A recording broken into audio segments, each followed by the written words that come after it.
As you build MyAssistant, okay, what you do is you build what are called tasks. And those tasks basically contain a variety of things. Now, one of the things you might be concerned about is, got to get this thing, and I got to recreate all this stuff that I'm talking about. Most of the ones that I just mentioned are all canned in the solution. They get shipped with the solution. All you do is got to activate it.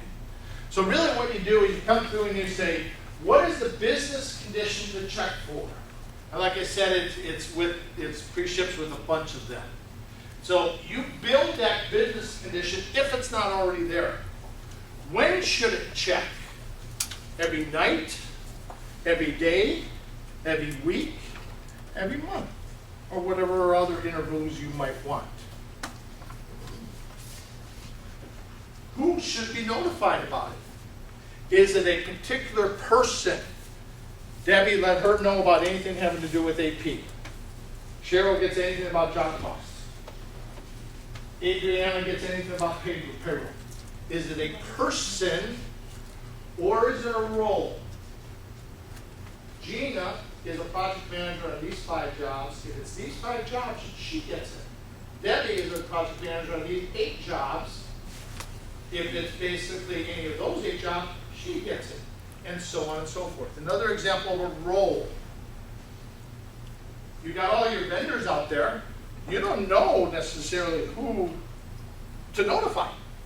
You just know that in your address book, you've got an AP contact. So the role is notify the AP contact about whatever you're sending out. Okay? So that's basically the who should be notified.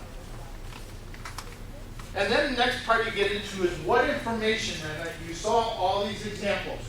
Tabular information, that's kind of where you have those columns. Crystal reports, attach a report. Now one of the things, and kind of listen carefully because I don't want you to walk away saying, he told me, okay, is the report attachment feature. There's kind of 2 ways to do it. One way, and this can only be done with Crystal reports, is that you tell it to actually go out there and run the report, and it runs it and compiles it into a PDF and ships and sends it along. So Crystal reports, you can have it run it and attach it. Okay?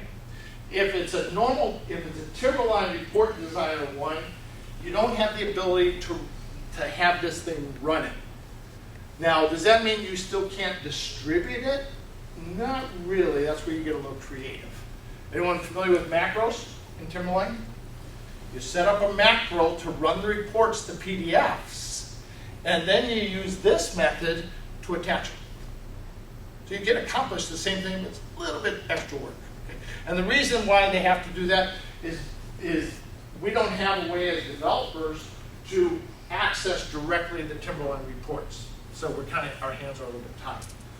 And then the other one is, you might want to embed a copy of the report directly into the email, and that was at insurance expiration I kind of talked about. And this last one is really important. How often do you want to be notified? Every time the task is run, or potentially just once. And 2 examples. Let's use that change order ones. I want to be notified when there's a change order ready that I need to go and finalize. The reality on that one, I want to be notified it every night until I take care of it. Okay? As compared to, let's say, the one, I set up an alert. Again, I'm responsible for managing cash. And if we get an invoice in the door where I'm going to have to disperse over $25,000, I kind of want to know about it quickly so I could better plan. Okay? Just tell me once, though. I don't need to be noticed every time until I pay the damn thing. Okay? Just once is enough. Okay? So you get to control that. So those are some of the things we do when we actually set up a task.